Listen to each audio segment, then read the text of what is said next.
Hello students, welcome to my channel Sync Physics with Suraj. I am Suraj, your physics guide through your whole journey of class 11, 12, NEET and JEE examination. So आज की इस video में हम बात करेंगे Coulomb's law का vector form और superposition principle. ठीक है, और हम साथ साथ में ये भी देखेंगे कि अगर डाइलेक्ट्रिक मीडियम या फिर इंसुलेटिंग मीडियम हम टू चार्जेस के बीच में प्लेस कर देते हैं तो उनके ऊपर क्या फर्क पड़ेगा। ठीक है, तो चलिए शुरू करते हैं। कूलॉम्स लॉ से स्टार्ट करते हैं आपका टाइम वेस्ट किए बिना। तो Coulomb's law, what is the Coulomb's law actual में? कूलॉम्स लॉ एक्चुअल में मैथमेटिकल फॉर्मेशन है अट्रैक्शन और रिपल्शन फोर्सेस के बीच में। अगर दो चार्ज एक दूसरे को अट्रैक्ट कर रहे हैं और दो चार्ज एक दूसरे को रिपेल कर रहे हैं तो उसको अगर मैथमेटिकली दिखाना है तो जो रूल है उसे हम क्या बोलते हैं? Coulomb's law. Coulomb's law is defined as the mathematical concept that defines the electrical force between the charged object. इसका स्टेटमेंट बहुत सिंपल सा है। Coulomb's law states that the force between any two charged particles, दो charge particles लेते हैं हम Q1 and Q2, और उनके बीच में जो फोर्स काम कर रहा है is directly proportional to the product of the charge, but it is inversely proportional to the square of the distance. इसको एग्जांपल से समझते हैं। मेरे पास में एक चार्ज है Q1, मेरे पास में एक चार्ज Q2 है, दोनों r डिस्टेंस से सेपरेटेड है, तो उनके बीच में जो फोर्स है अट्रैक्शन का वो और रिपल्शन का वो F is proportional to the Q1 Q2। Equation 1 दे देंगे, F is proportional to 1 upon r square because F is proportional to the square of the distance inverse में। तो ये इक्वेशन 2 हो गई।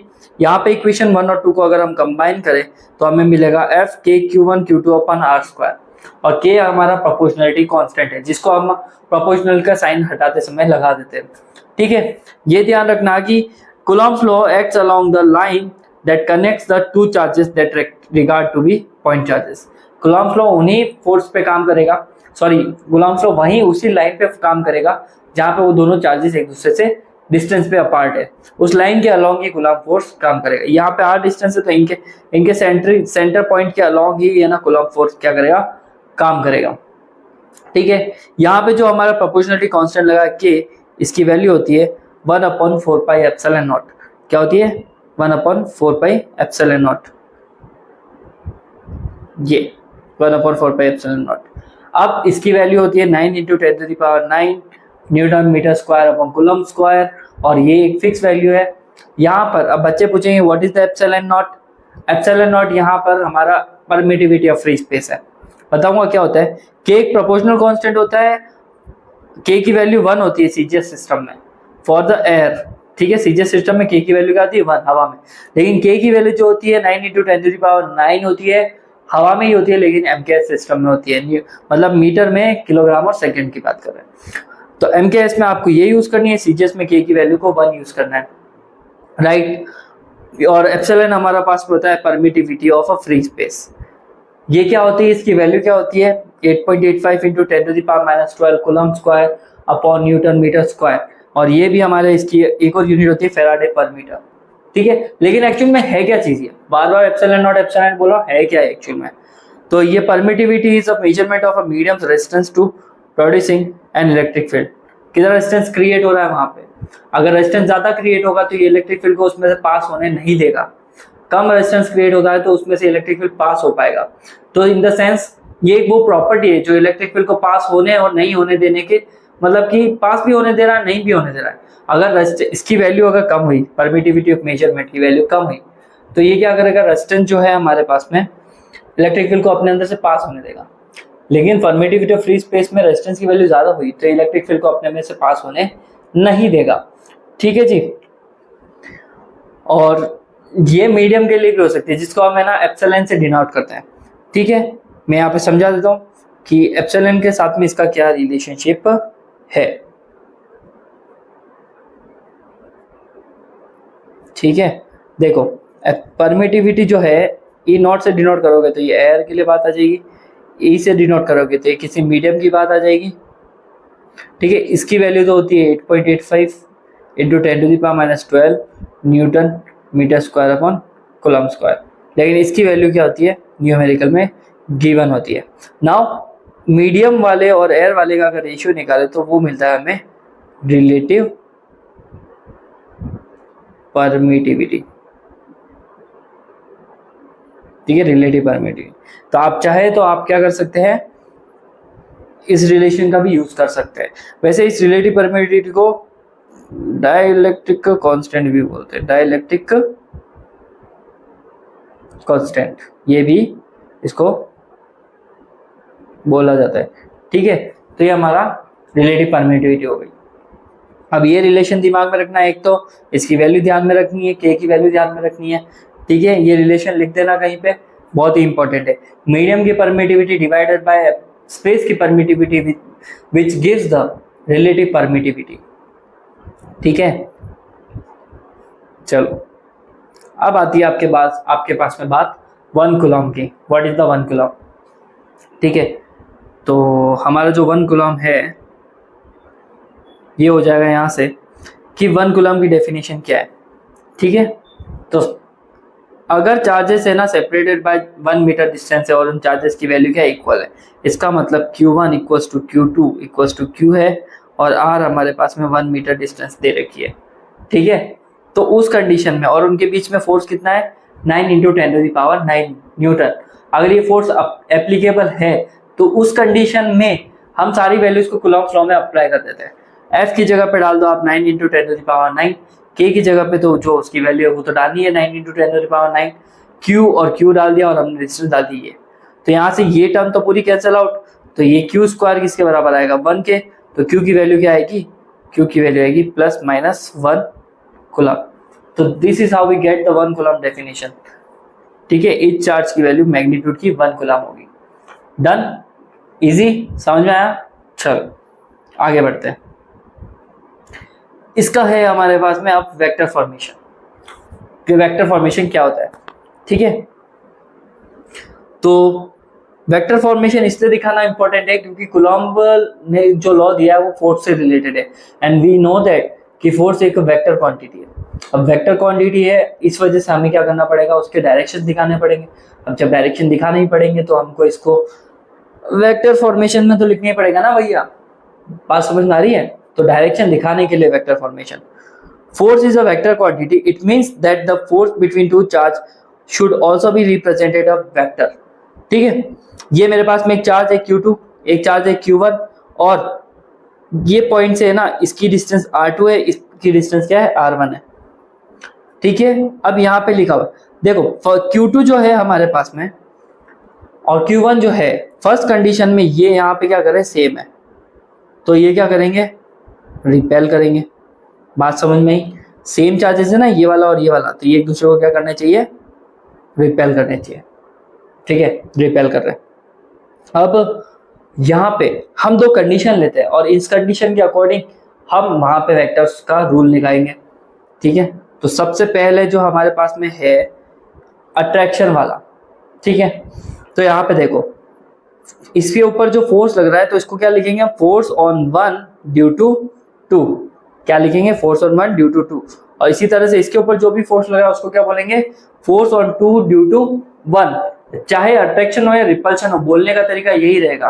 फर्स्ट पे अगर कोई फोर्स लगा है तो दूसरे की वजह से लग रहा है और दूसरे पे कोई फोर्स लगा है तो फर्स्ट की वजह से लग रहा है, तो हम उसको ऐसे ही बोलेंगे ना, force on 2 due to 1, force on 1 due to 2, right. फिर इनके बीच की डिस्टेंस कंसीडर करनी है क्योंकि हमें क्या चाहिए, पोजीशन चाहिए। अब पोजीशन वेक्टर क्या होता है, लीडिंग फ्रॉम 1 to 2, तो यहाँ पे हम बोल रहे हैं आर लीडिंग फ्रॉम 2 to 1 और आर लीडिंग फ्रॉम 1 to 2। दोनों ही कंडीशन में आप इनको सेम लिखो तो भी चलेगा। ठीक है, यहाँ पे आ जाएगा हमारे पास में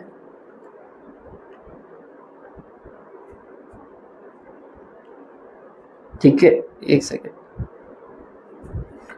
यहाँ पे हमारे पास में आ जाएगा 1 से 2। ठीक है, थोड़ा सा यहाँ पे 2 की जगह 1 लिख दिया था, 1 की जगह 2।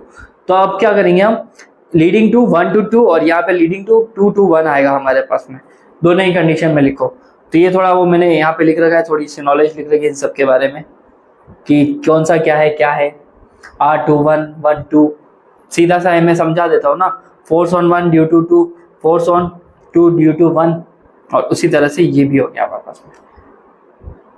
अब एक कंडीशन बता देता हूँ, R21 हो या फिर R12 हो, दोनों ही इक्वल होंगे। क्यों, अगर तुम इधर से चल के जाओ तो भी 5 मीटर है और इधर से चल के जाओ तो भी 5 मीटर है, डिस्टेंस तो वो की वही रहती है ना। चार्जेस अगर सेम डिस्टेंस पे है और इधर से इसकी बात करूं या फिर फर्स्ट से सेकंड, सेकंड से फर्स्ट की बात करूं, उनके बीच की डिस्टेंस तो सेम ही रहती है, तो हम कंडीशन लिख सकते हैं ना, R21 इक्वल्स टू R12, बस नेगेटिव साइन से इंडिकेट कर देंगे हम यहाँ पे, ठीक है। अब नेगेटिव साइन से इंडिकेट कर देते हैं, ठीक है, तो ये आ गया रिलेशनशिप, क्या है, R12 और R21, क्लियर है। मैं मोड ले लेते हैं इसका, तो R12 किसके बराबर है, R21 के, ये हो गया हमारे पास में इक्वेशन नंबर 1 हो गई, ठीक है बेटा जी। अब इन दोनों को यूनिट वेक्टर से रिप्रेजेंट कर सकते हैं, R21 को क्या लिखा जा सकता है, R21 अपन R21 का मोड, उसी तरह से R12 को क्या लिख सकते हैं, R12 अपन R12 का मोड, इक्वेशन नंबर 2। तो यहाँ से कूलॉम्स लॉ क्या बनेगा हमारे पास में, कूलॉम्स लॉ वेक्टर फॉर्मेशन में क्या बनेगा, बहुत ईजी है, force on 2 due to 1 equals to 1/4πε0 Q1 Q2, force on 2 due to 1 और फोर्स ऑन 2 ड्यू टू 1। ये जो पोजीशन वेक्टर है, आप यहाँ पे R12 लिखो या फिर R21 लिखो, एक ही बात है, कोई फर्क नहीं पड़ने वाला। इन द सेंस मेरा कहने का मतलब ये है, अगर तुम यहाँ पे लिखोगे F21 equals to 1/4πε0 Q1 Q2 bye R12 का स्क्वायर और R12 का कैप, तो अभी इस फॉर्मूले और इस फॉर्मूले में कोई फर्क नहीं है, ठीक है, बस दोनों एक दूसरे के डायरेक्शन अपोजिट हो जाएंगे। तो इन चारों फॉर्मूलों की बात करें हम, तो यहाँ पे भी वही फॉर्मूला है, फिर F21 की जगह पे ये लिख देंगे F21 और F12 दो बार, दोनों ही कंडीशन में। ये जो नीचे दूसरा दे रखा है, यहाँ पे मैग्नीट्यूड डाल दिया है हमने, R21 की जगह पे कैप को हटा दिया तो मैग्नीट्यूड रख दिया। सिमिलरली इसमें भी, तो हमारा दो इंपॉर्टेंट फॉर्मूले बन जाते हैं, एक तो ये वाला इंपॉर्टेंट है, ठीक है, और एक ये इंपॉर्टेंट है, ठीक है। नोट्स डाउनलोड करो तो वहाँ पे ध्यान रखना, इसको नोट कर लेना, ये इंपॉर्टेंट हो गया हमारे पास में। डन। इक्वेशन नंबर 1 2 को कंपेयर करें तो हमें ये मिलता है। अभी बोला था ना दोनों फोर्स में कोई फर्क नहीं है, दोनों एक दूसरे के अपोजिट है, तो जब हम वैल्यूज को पुट करते हैं, तो कंपेयर करते हैं, तो यहाँ पे देखो, अगर मैं इसको हाइड कर लूँ एक बार के लिए, इसकी बात करते हैं हम, किसको हाइड कर ले, हम इसको हाइड कर लेते हैं एक तो, और एक इसको हाइड कर लेते हैं। अब ये जो मैंने हाइड नहीं कर रखे, इनको कंपेयर करके देखो, 1/4πε0 तो 1/4πε0 यहाँ पे भी Q1 Q2, ठीक है। अब R21 है, ये भी R21 है, या R21 है या R12 है, तो कुछ इस तरह से अपन जब सॉल्व करेंगे तो वो दोनों इक्वल ही आ रहे हैं, और जब दोनों इक्वल आ ही रहे हैं तो सीधी सी बात है, हम दोनों फोर्सेस को क्या ले सकते हैं, इक्वल ले लेते हैं, और दोनों ही फोर्सेस इक्वल हो गए, और ये दोनों फोर्सेस की वजह से बस यहाँ पे साइन अपोजिट आ रहा है, विच इंडिकेट्स दैट कि दोनों फोर्स इक्वल तो है, बट अट्रैक्शन और रिपल्शन का डायरेक्शन हमेशा एक दूसरे के क्या होगा, अपोजिट होगा, वो दोनों एक दूसरे के सेम नेचर के नहीं रहेंगे, ठीक है। अब मेन बात आती है कि अगर अपन इन दोनों चार्जेस में मीडियम पुट कर दे, तो यहाँ पे कुछ ऐसा मीडियम लगा दे, तो यहाँ पे तो क्या इनके अट्रैक्शन और रिपल्शन में कुछ फर्क पड़ेगा, तो देख लेते हैं उसको। तो जब आप मीडियम प्लेस करेंगे, when a dielectric medium is completely filled between the charges rearranged of the charge inside the electric medium take place and the force between the same two charges decreases by factor k। तो जब अपन इनके बीच में medium रखते हैं तो होता क्या है, तो एक पेज ऐड कर लेता हूं मैं,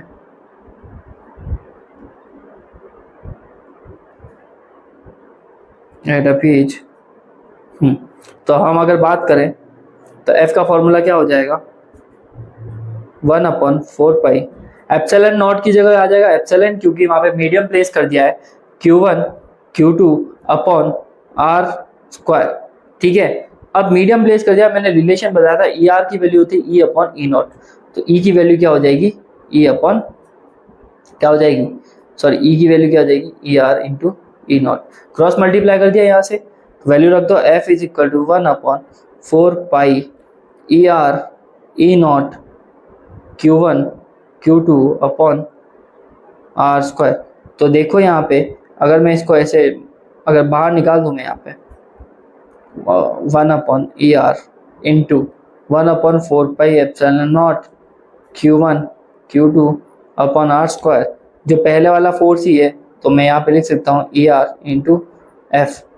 तो नया वाला जो फोर्स है वो क्या हो गया, ER टाइम्स हमारे पास में एक्स्ट्रा आ गया, 1/ER टाइम्स, राइट। तो मैं बस यही कहना चाह रहा था, 1/ER टाइम्स यहाँ पे आ जाएगा, के फैक्टर से वो क्या हो जाएगा, मल्टीप्लाई हो जाएगा, के फैक्टर ही हमारा क्या है ई आर।